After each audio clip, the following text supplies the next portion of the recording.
Le jour J, jeudi le 10 mars, bienvenue en prenant votre café. Ton fauteuil, ton journal, ta cigarette et ta télé. Ce soir, laisse-les de côté. C'est pas la chanson du jour, c'est la chanson de circonstance. Je vais vous dire pourquoi quand je vais vous parler de la Russie. Ma feuille est à l'envers.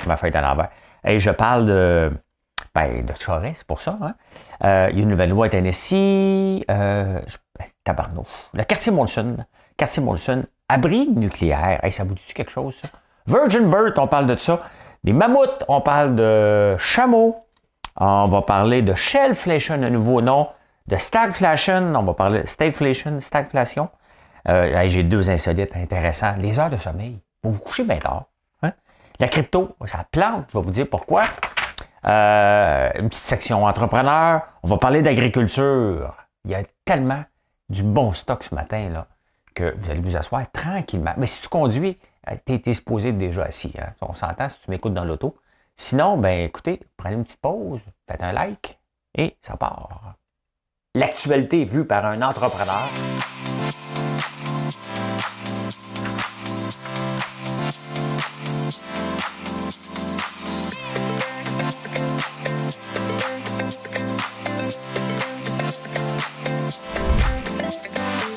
Ça bulle, parce que des fois j'ai des bulles, mais ça bulle.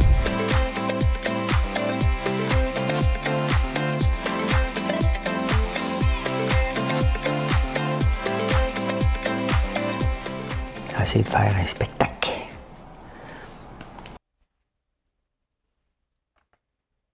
Salut. Vous avez aimé mon mix de chansons hier? J'ai décidé d'y aller encore avec ça. J'ai des bulles. Moi, j'aurais pu inventer le champagne. Au nombre de bulles qui me passent par la tête dans une journée. Et j'ai toujours ma feuille de papier à côté de moi. Je me promène ma feuille de papier, puis aussitôt que j'ai une bulle, j'y vais. Puis la chanson du jour, ça y va comme ça. Madame Cahouette. Seul devant ta glace, tu te vois triste sans savoir pourquoi. Et tu ferais n'importe quoi pour ne pas être à ta place. Si c'est un garçon que nous donne le ciel, nous l'appellerons Emmanuel. Si tu t'appelles mélancolie, si l'amour n'est plus qu'une habitude, si c'est une fille et que ses yeux brillent, on l'appellera Emmanuela.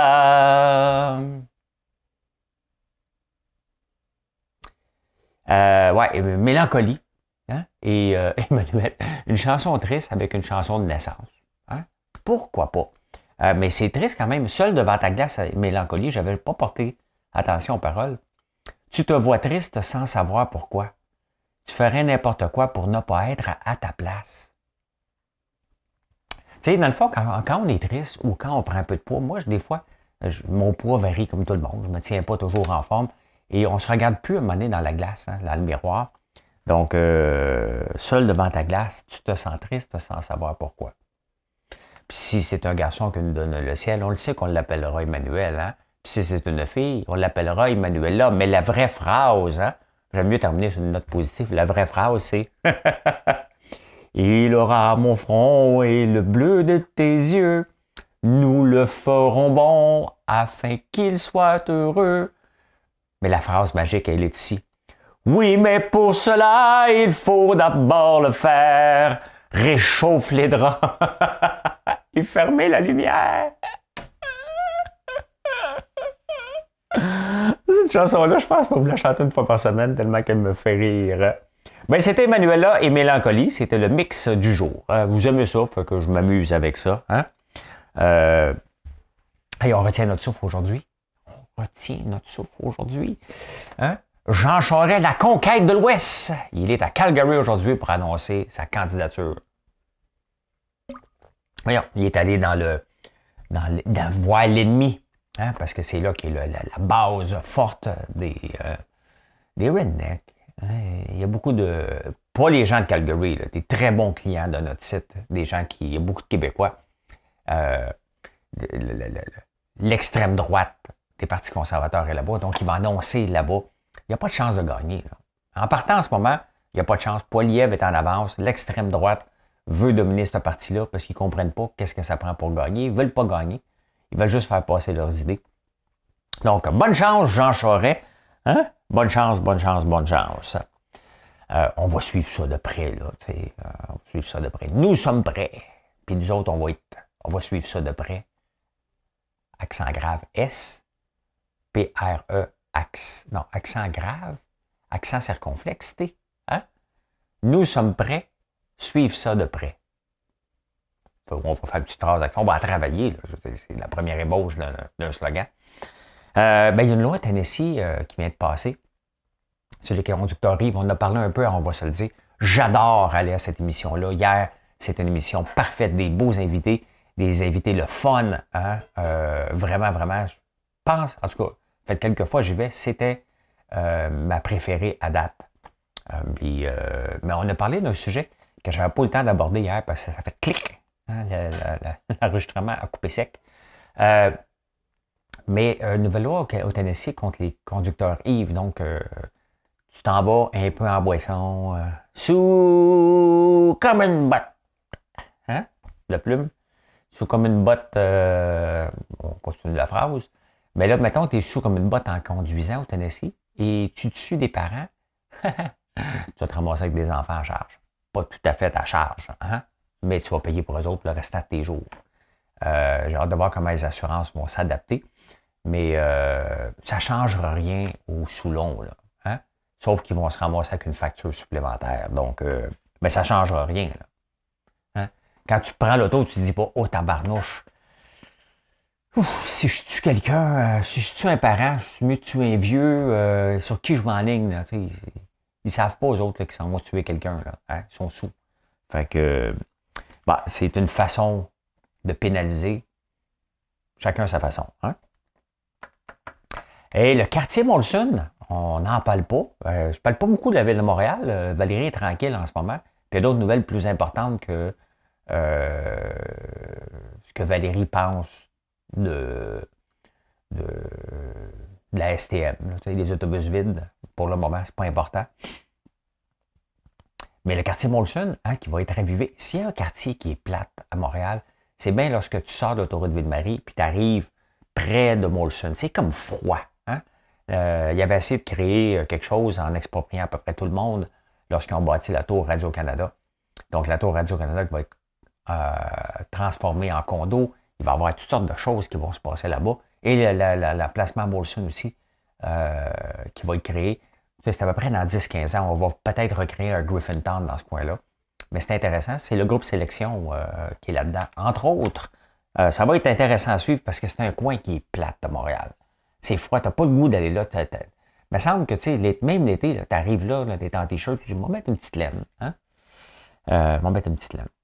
Hier, il y a quelqu'un qui m'a parlé d'abri nucléaire. Il a peur. La peur revient. Dans les années 70, là, les abris nucléaires, mon père ne parlait que de ça. Hein? Donc, ça faisait partie des conversations. La guerre froide, on avait peur des attaques soviétiques. Oups! Hein? Et de l'arme nucléaire, bon, c'est sûr, il y a eu Tchernobyl, il y a eu... oh my God, je ne peux pas oublier ça. Hiroshima, quand même. Hein? Donc, Tchernobyl, c'était une chose qui a explosé, mais Hiroshima, bien entendu. Et on parlait, mon père nous faisait croire tout le temps qu'il y avait son abri nucléaire. Hey, là, on a passé des journées à marcher sur la Terre pour essayer de trouver à quelle place il pouvait être. Puis on a vu, il y a pas quel monde qui sont des survivalistes aussi, qui se préparent au cas où. Mais il y a quelqu'un qui me parlait de ça, il dit « Ah, il faudrait faire un abri nucléaire, c'est important. » Je ne pense pas qu'on va aller là. Je ne pense pas qu'on va aller là, mais un abri nucléaire, sais-tu, comme tu rentres dans Big Brother, tu sors, tu n'as aucune idée de ce qui se passe. T'sais. Hier, ils ont vu un humain, hein, Big Brother, hein? Ils ont vu Kim Ross. En fait, c'est weird quand tu vois un humain pour la première fois qui n'est pas dans ta gang. Hein? J'imagine les hommes de Néandertal, quand ils ont vu l'Homo sapiens, là, ils ont fait comme... Il y a un autre humain. Hein? C'est à peu près comme ça qu'on réagit. Donc, j'imagine t'enfermer dans un abri nucléaire, puis tu ressors comme 4-5 ans plus tard, tu fais comme, et boy, j'ai besoin de soleil, hein? T'espères sortir en plein été. On sert à rien, les hommes. On sert strictement à rien. Non, non, non, non. On sert tellement à rien que les chercheurs veulent se débarrasser de nous autres. Ils veulent faire ce qu'on appelle des virgin births. Hein? Oui, ben, ils sont en train de tester en ce moment. Ben, vous savez que le lézard et l'abeille n'ont pas besoin d'un mâle pour venir au monde. Hein. Ils sont capables de s'arranger tout seuls. Les abeilles, la reine, je vais en parler tantôt, très intéressant. Tu ne veux pas manquer le petit segment. J'ai un petit segment agriculture maintenant. Tu vas te voir, tu as juste à regarder en bas. Hein? Les chapitres, ça se peut, moi je parle, quand je passe ça, je peux parler pendant 29 minutes, je peux parler pendant 42 minutes. Je parle tant que j'ai des sujets, puis après ça, vous les choisissez en bas. C'est la beauté des chapitres sur YouTube. Ben, si tu m'écoutes en podcast, ben, à un moment donné, tu prends une pause puis tu reviens. Hein? Ou, ben, ça dépasse parce que si tu habites à 20 minutes de Montréal, ça se peut que ça te prenne 2 heures t'en venir travailler. À 20 minutes du centre-ville, 2 heures plus tard. C'est pour ça que j'ai fait plus long pour toi. Hein? Ben oui, vous pouvez m'écouter sur toutes les plateformes. Hein? Je m'en ai dit sur Shopify. Oui, vous devez aller là-dessus. Mais sur toutes les plateformes, je suis là. Google, Spotify, Apple, mais pas de H. Les francophones, on a tendance à mettre un H au Apple. C'est Apple, pas Apple. Hein? Ouais, le Virgin Birth. Hein? Donc, on n'a pas besoin, le lézard n'a pas besoin de nous autres pour venir au monde, l'abeille non plus n'a pas besoin de nous autres pour venir au monde, même Manet a besoin de nous autres, ben, tellement, que j'ai hâte de vous raconter ça. Hein? Ben, ils sont en train de tester ça sur un oiseau. Hein? La prochaine étape, bien entendu, c'est un homme enceint. Pas enceinte, enceint. Hein? Pendant ce temps-là, il y a une équipe de chercheurs qui est all-in. Au Texas, ils veulent faire revivre le mammouth. Depuis le temps qu'on en parle du fameux mammouth, y a-t-il moyen, à un moment donné, qu'on recrée? Commençons par ça. On veut voir ça, un mammouth pour vrai. Là, t'sais. Depuis le temps qu'on en parle, on n'ira pas en Russie en chercher un. Là, mais pourquoi qu'eux autres? Hein? Il y avait du poil, il y avait chaud, puis ils sont tous morts, puis ceux qui n'ont pas de poil sont encore vivants. C'est la question du jour. Est-ce que les poils nous font vivre ou nous font mourir? J'ai pas de poil, moi. Je me rase pas. J'étais un berbe. Hey, quand j'étais jeune, ça me dérangeait. C'était l'heure, c'est l'année du disco. Hein, puis là, j'ai boutonné un peu parce que je voulais pas que le micro frotte et que ça fasse du scrunch-crunch. Mais quand j'étais jeune, hein, le disco des années 78, 80, là, hein, les Bee Gees. Sing a life, fever. Il y avait le chest qui venait avec, le chest poilu. Hein. Moi, j'avais un ami, Alain Charlebois, il avait du poil. Hein, puis lui, il pouvait boutonner sa chemise et montrer son poil. Il n'avait pas. Mais de toute façon, tu sais, ça ne change rien parce que si vous suivez mes histoires amoureuses d'adolescence, mais c'était le temps où les filles avaient mal aux pieds. Hein? Hein? Viendrais-tu danser? Ça me faisait penser au Pire Loser dans Cruising Bar, tu sais. Non, j'ai mal aux pieds. Ah, OK. J'aurais dû me lancer, moi, dans être pas dit out. Si je ferais de l'argent, j'irai voir. Montre-moi des pieds. Montre-moi des pieds. Pas, tu sais, avec 2 doigts. Hier, je vous ai parlé, avant-hier, que la discipline du temps de mon père, c'était « Hey, qu'est-ce que je t'ai dit? » Je ne les réveillerai pas fort pour pas vous réveiller, mais c'était ça. Puis il y avait les 2 doigts aussi qui venaient avec ça. Bien sûr. Quand les 2 doigts se faisaient aller, pour ceux qui ne le voient pas, c'est l'index et le majeur, collés ensemble d'un geste très rapide. Hein? Il y avait comme un fil, il y avait un fil virtuel. Hein? Tu avais intérêt à te présenter rapidement. Hein? Puis là, c'est là qu'il disait, bien sûr, qu'est-ce que je t'ai dit? C'est pas, Géopardy, on n'écoutait pas ça dans ce temps-là. Les mammouths! Non, mais c'est pas tout, là. C'est pas tout. Attention, là. Là, j'ai une image à vous montrer. Mesdames et messieurs, je vous présente le chameau le plus beau au monde. Le propriétaire a gagné 352 000. Ben oui, il y a des concours de chameaux à Dubaï, hein, au Middle East. Le problème, c'est qu'il triche.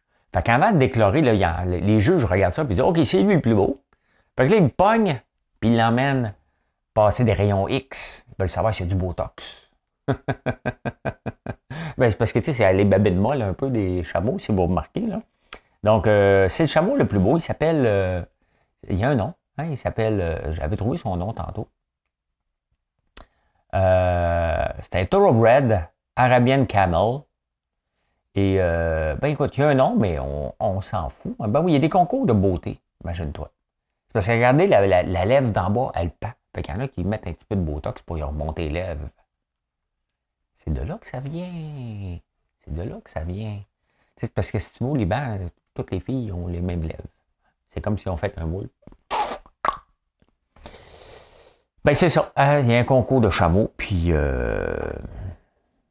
a un gars qui a gagné 352 000 parce que c'est un vrai beau chameau. Hein? C'est un vrai, de vrai beau camel.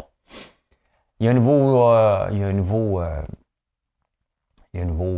terme en alimentation qui est inventé par Sylvain Charlebois, le professeur émérite de Dalhousie, la shelflation.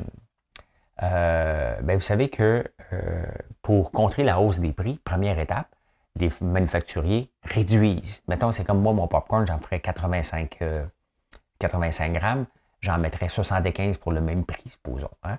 On réduit la boîte un peu. Moi, je peux pas, c'est des pots d'1 litre. Hein? Fait que c'est ça.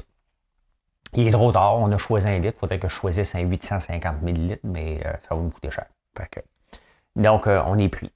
Mais, donc, la première étape, c'est de réduire la boîte. Deuxième étape, si tu veux augmenter la consommation, c'est de réduire la date d'expiration. Hein, pour qu'il y ait plus de gaspillage alimentaire. C'est ça le shelflation. Tu réduis la date et comme ça, ben, ton produit roule plus vite et ça permet aux compagnies d'en vendre plus et d'en jeter. Donc, gaspillage alimentaire à côté dans le tapis. Donc, c'est le nouveau terme quand même intéressant à regarder. Hein? Les compagnies font tout pour réduire les dates. Et d'ailleurs, c'est un sac de chips, là, on s'entend-tu que meilleur avant, là? C'est bon tout le temps, un sac de chips, à peu près, là, à moins que tu ne l'ouvres pas. Mais ils mettent une date d'expiration justement pour faire rouler le stock. Ça m'avait surpris quand c'est arrivé. Ça. Comment ça, une date d'expiration sur un chip? Bien, c'est ça. Hein? Donc, on le voit maintenant, c'est ce qui arrive. On réduit la date le plus possible pour être capable de générer du gaspillage alimentaire et avoir plus de consommation. Parce que toi, un coup, tu l'as vendu, ta salade, là. Qu'elle soit jetée aux poubelles ou parce qu'ils l'ont pas consommé à temps, tu es presque content comme producteur. Malheureusement, c'est pas bon pour la planète, c'est pas bon pour ton portefeuille, c'est pas bon pour personne. Mais c'est là qu'on est rendu. On est rendu là. Santé. On va parler de la Russie un peu. La Russie puis l'Ukraine. Ce qu'on est en train de voir en ce moment, c'est, tu sais, il y a beaucoup lors du groupe du G7, du G8, puis lors des grandes manifestations, les premières choses que les manifestants, pourquoi je voulais rajouter des mots, hein, des voyelles, console, voyelles, le compte est bon. C'est des chiffres et des lettres, j'ai tout mélangé ça ensemble. Les manifestants parlent contre la mondialisation, puis non à la mondialisation, puis non, c'est pas bon. Mais là, on va voir, il y a deux pays qui sont contre, qui est vraiment un des exemples concrets de mondialisation presque à zéro. Mais il y en avait un qui est la Corée du Nord. Et là, on va voir la Russie hein, être de moins en moins mondialisation. Donc, parce que pourquoi Coca-Cola se retire? Ils ne voulaient pas là, se retirer. Ils ont été obligés. Starbucks se retire, McDonald's, nommez-les American Express, Visa. Donc là, on se ramasse avec un peuple qui va devoir s'autosuffire. Et vous allez voir, ça ne sera pas beau. My God, je parle comme Radio-Canada dans le temps. Vous allez voir que ce ne sera pas beau. Et la mondialisation a du bon parce que ça permet d'utiliser les bonnes ressources au bon endroit. Hein? Donc, mais c'est ce qu'on est en train d'assister. Et en même temps, on est en train de voir toute la question du pétrole. Puis j'ai un graphique pour vous. Il fera le... Regardez ça. les pays producteurs qui ont la plus grande réserve de pétrole mondial, hein, ben, soyez pas surpris, c'est le Canada, avec l'Arabie Saoudite qui a les plus grandes réserves mondiales de pétrole. Hein? Non, un peu. Non, un peu. J'oublie le pays ici, ça doit être la... C'est quel pays, ça? My God, je connais pas. L'Arabie Saoudite est en noir. La même couleur que le Canada. Le Venezuela puis l'Arabie Saoudite, c'est là qu'il y a le plus de réserves. Après ça, c'est... Voyons. D'où qu'elle vient, Daniel Henkel, là? Elle vient... J'ai un blanc total. Ben écoute, j'ai un blanc. J'ai un blanc. Quel pays? Je ne sais pas. C'est pas la Turquie, pas le Maroc, pas l'Arabie. Voyons, Colin. Vous êtes obligé de googler Daniel Henkel. Pas drôle. C'est dur ça le matin à 3h06 du matin. Tu es obligé de googler Daniel Henkel.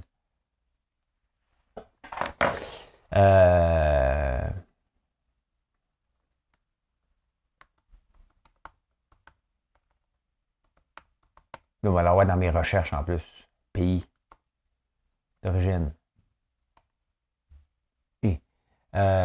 Juif marocaine d'un pays catholique. Non, elle vient pas du Maroc, elle vient de...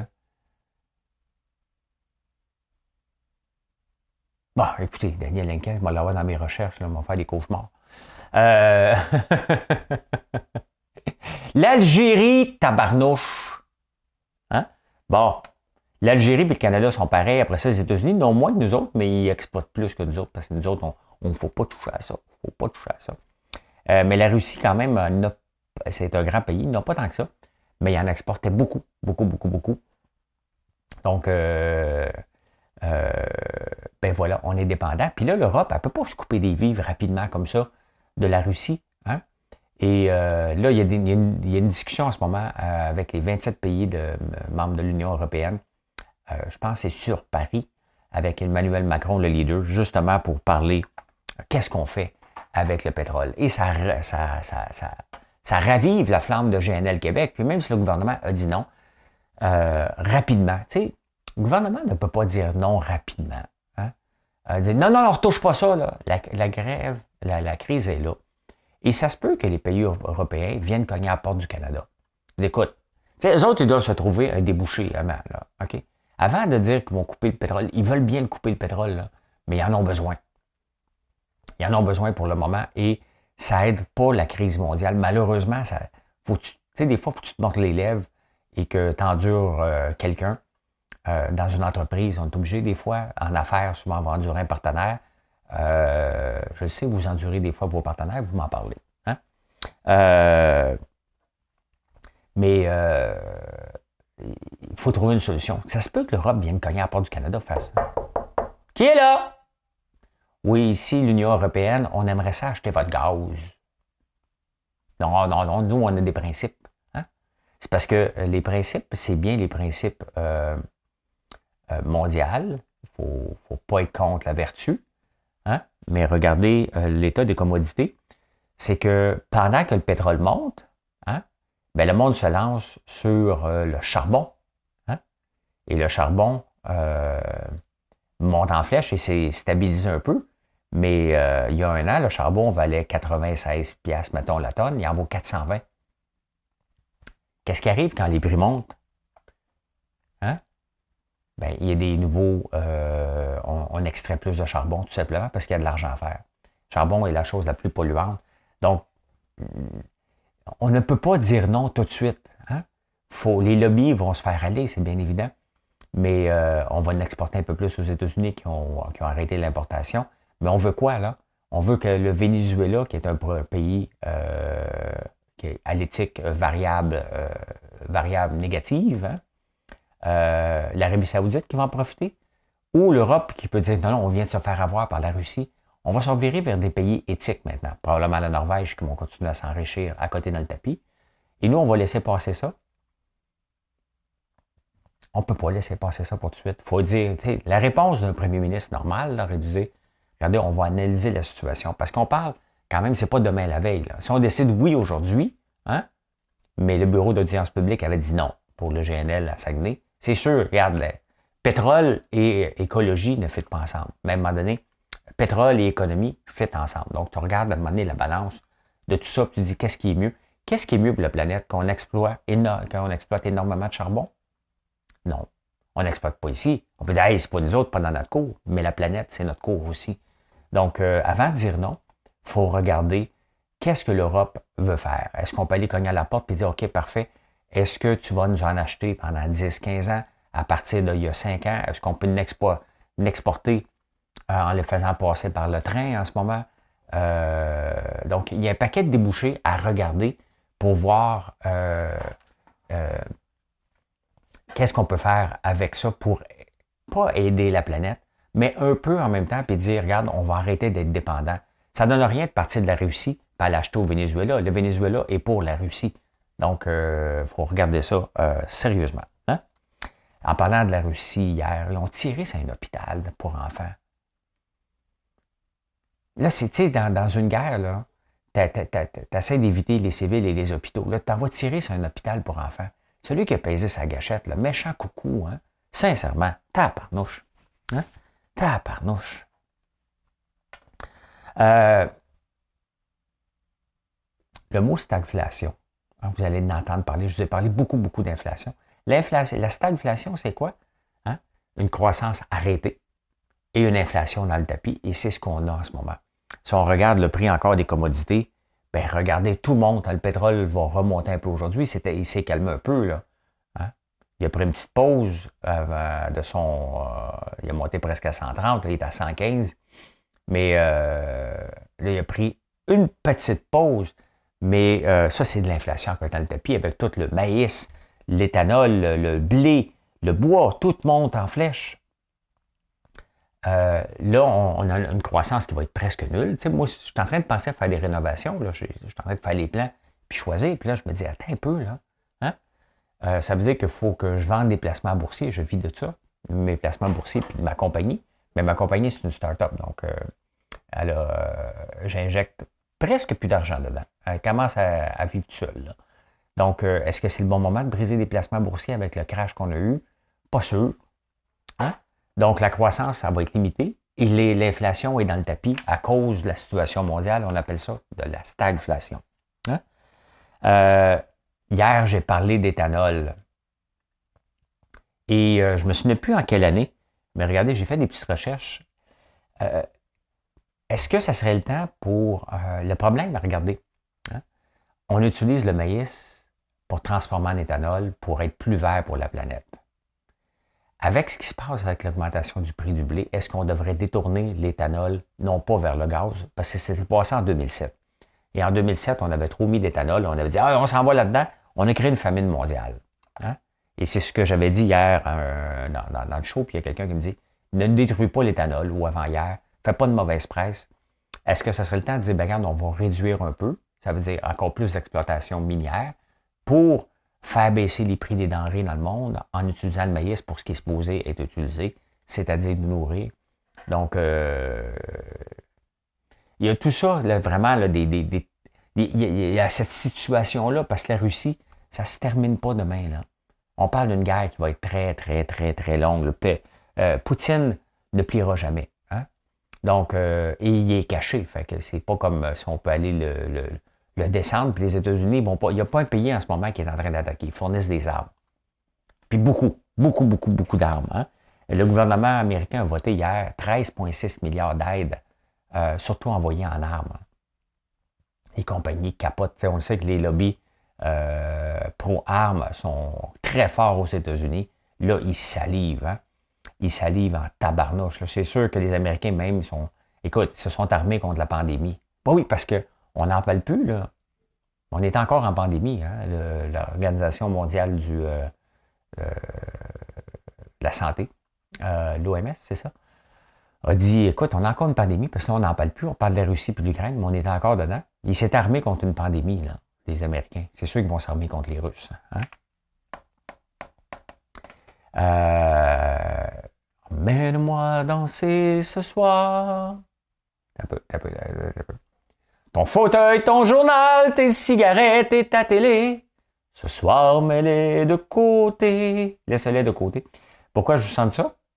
Parce qu'on regarde toutes les entreprises qui se retirent de la Russie. Les Russes fument, un Russe sur 3 fume. Et là, les cigarettiers sont comme...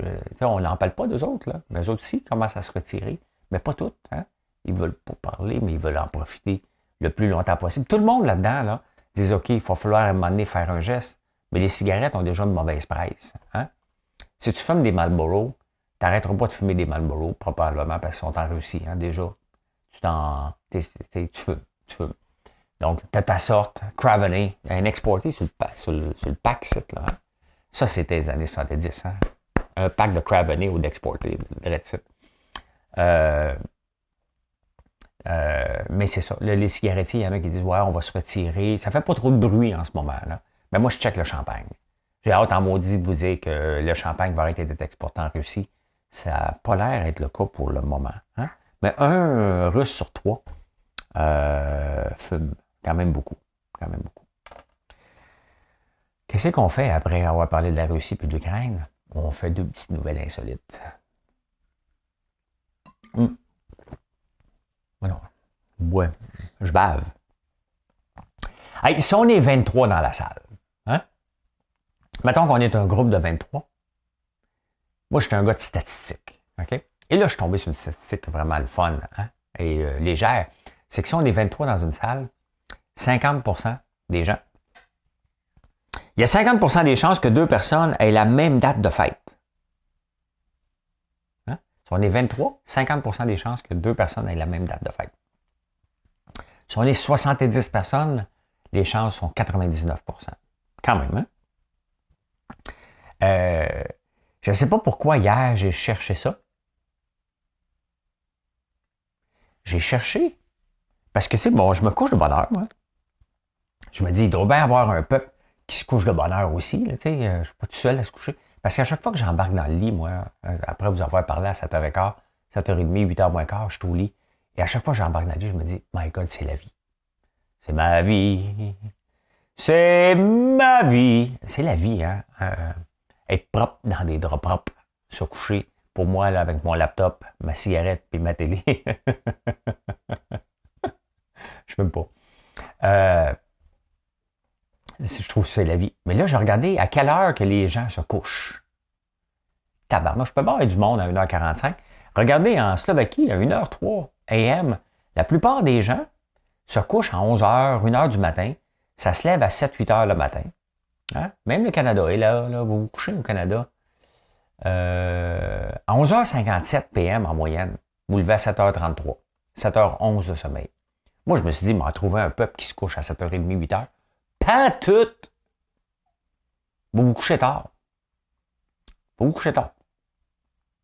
Hey, moi, à 11h30, je suis prêt à me lever. Il y a des heures là-dedans là, que je suis debout. Je me lève, moi. Et je pensais que c'était juste une mauvaise statistique. J'ai été en voir d'autres. C'est vraiment ça. Vous vous couchez à minuit en moyenne. Qu'est-ce que vous faites jusqu'à minuit? Est-ce que vous êtes sur votre tablette? Est-ce que vous donnez des bisous? Qu'est-ce que vous faites? Hein? Qu'est-ce que vous faites jusqu'à cette heure-là? Hey, on va parler un peu de crypto. Ton fauteuil, ton journal, ta cigarette et ta télé. Le soir, le soleil de... Hier, ça a monté en flèche, la crypto. Hein? Et regardez aujourd'hui, les journées se suivent et ne se ressemblent pas. Regardez les bitcoins. Hein? Il a monté, regardez, là, c'est presque un dos down. Hein? Ouh, un dos de chameau. Non, dromadaire, parce qu'un chameau, ça a 2 bosses. Hein? Pourquoi? Qu'est-ce qui s'est passé hier? Rich Dad Poor Dad, l'auteur qui s'appelle Kiyosaki, a dit que c'était la fin des crypto-monnaies et que les gouvernements étaient tous pour saisir ça. Et pourtant, il y a eu un pro-Bitcoin parce que là, les gouvernements parlent de lancer leur propre crypto-monnaie puis ils ont dit qu'ils vont rendre tout ça illégal, ils vont fermer ça. Je me demande si c'est pas de la manipulation de marché. Non, la crypto-monnaie n'est pas avec de fermer. Là. OK? Est-ce que les gouvernements veulent régulariser ça? C'est sûr que ça va arriver. Mais regardez, hier, ça a monté presque de 15%, du 10%. Et là, ben, le retour à la réalité, moins 7%. Ben, c'est parce que, tu sais, quand ça tombe de 7%, il faut que ça monte à près de 9-10 pour revenir à l'état d'avant. Hein? Donc, on le voit, c'est beaucoup de fluctuations. Et cette semaine, j'en ai pas acheté. Il y a trop de fluctuations. Je regarde ça.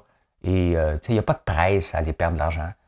Il y a des beaux projets. Il y a des beaux projets. Il faut regarder ça comme n'importe... La crypto, il faut regarder ça comme n'importe quoi à long terme. Mais tu sais, on est au tout début dans la crypto, comme les sites web étaient en 99-2000. Tu sais, faut pas se garrocher. Il y avait le faux mot là, dans ce temps-là, fear of missing out.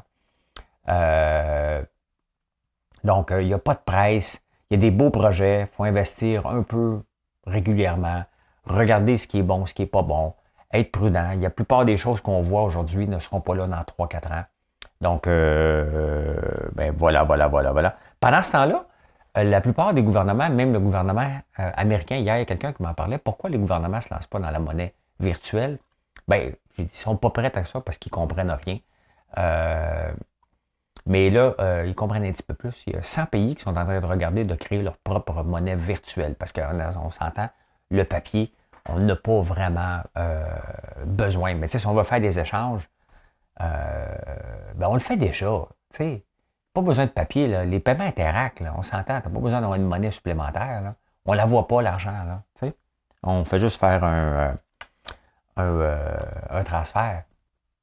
Vous savez ce que dit Kiyosaki? Créer de la richesse. Parce que tout ça, si on ne l'utilise pas pour créer quelque chose, toute la crypto-monnaie, et c'est là-dessus qu'il faut aller voir. La crypto-monnaie est quand même en train de redonner aux gens le pouvoir. Tu sais, si on regarde le web, on peut être payé pour être le web. Si on offre un service de station météo à notre maison, avant on l'offrait, et c'était des compagnies qui faisaient de l'argent en vendant de la pub parce qu'ils partageaient nos données. Aujourd'hui, on est payé avec une compagnie qui s'appelle WeatherXM. Il y a un paquet de projets comme ça. On peut donner la qualité de l'air en étant payé aussi. Donc, on peut offrir des services de VPN en étant payé aussi. Donc, c'est ça que la crypto doit amener, ramener des choses dans le vrai monde, dans le monde, bien entendu, technologique, là, mais dans le vrai monde. Et Kiyosaki, il dit, c'est bien beau tout ça, mais ayez un plan B. Et le plan B, c'est d'être entrepreneur. Il dit, lancez-vous en affaires, créez des projets, créez de l'emploi. Et pourtant, moi, je vous dis, en affaires, il n'y a pas de plan B. Lui, il dit, ayez un plan B. Ce soir, le soleil... En parlant d'entrepreneurs, il y a beaucoup des nouvelles séries hein, qui sortent sur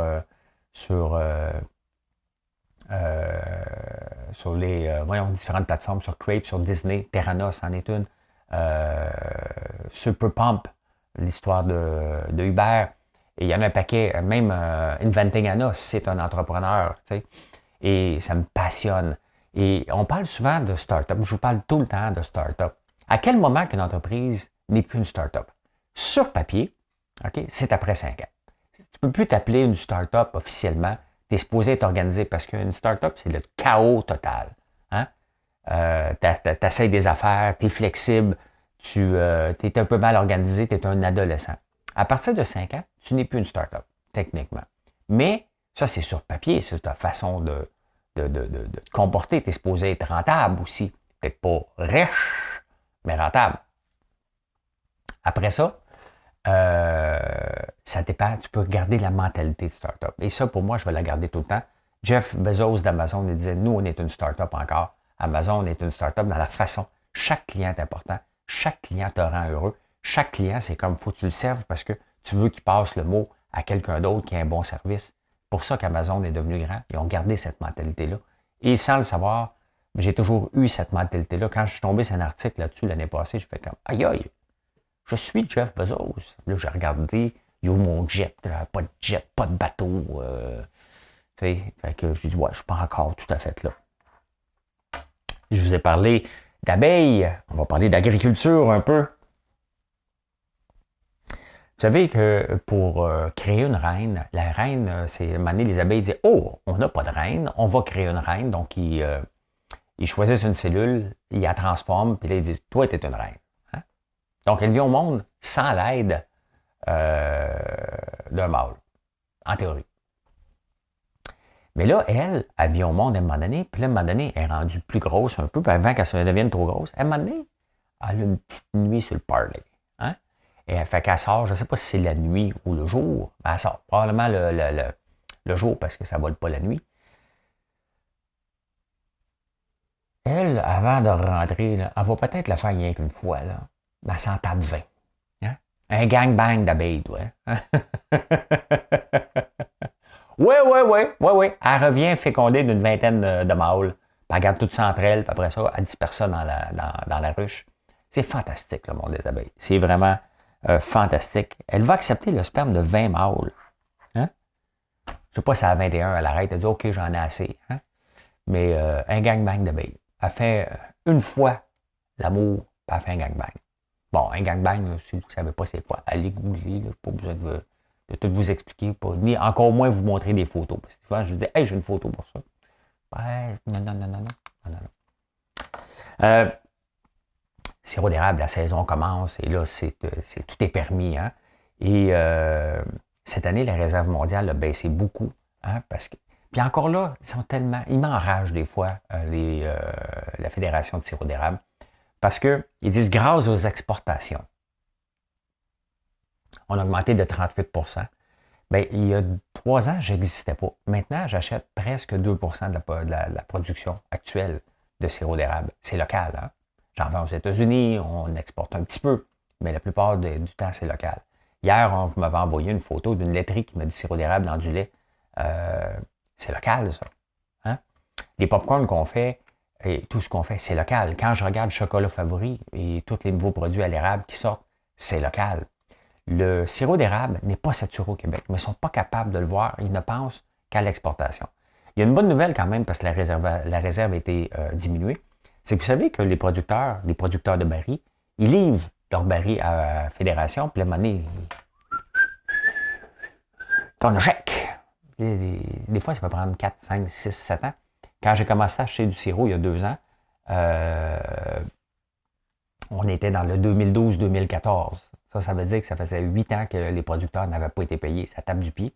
Là, ils commencent à être payés. C'est une bonne nouvelle. Donc, on veut que le sirop tourne. Hein? Qu'il tourne, pas tourne au vinaigre, là, mais que les inventaires roulent pour que tout le monde soit payé, ce qui est une bonne nouvelle. Mais le sirop n'est pas saturé. Si vous saviez le nombre de produits que je m'en viens et que d'autres gens comme moi poussent l'érable et le mettent en valeur. Regardez, on l'a mis dans tous les produits. On a fait du baume à lèvres, on a fait des bougies, on a une crème à l'érable, on a une gamme qui s'appelle Désérable. Il y a tellement de choses à faire avec l'eau d'érable. L'eau d'érable, il y a une seule compagnie qui a vraiment un bon produit qui s'appelle Maple 3. Il y a tellement de choses. Là, je commence à faire du sirop infusé. Je n'ai pas inventé ça, paquet de monde le font aussi. Mais c'est comme ça qu'on va le démocratiser. Puis on va le mettre. On est en train de faire de la moutarde. Encore là, je n'ai rien inventé. Les gaufres à l'érable. On va faire des beignes aux patates à l'érable. Et c'est comme ça qu'on peut exploiter l'érable encore plus. On est loin de saturation au Québec. On est saturé de la canne. Mais pas de l'ensemble de l'érable. Loin de là.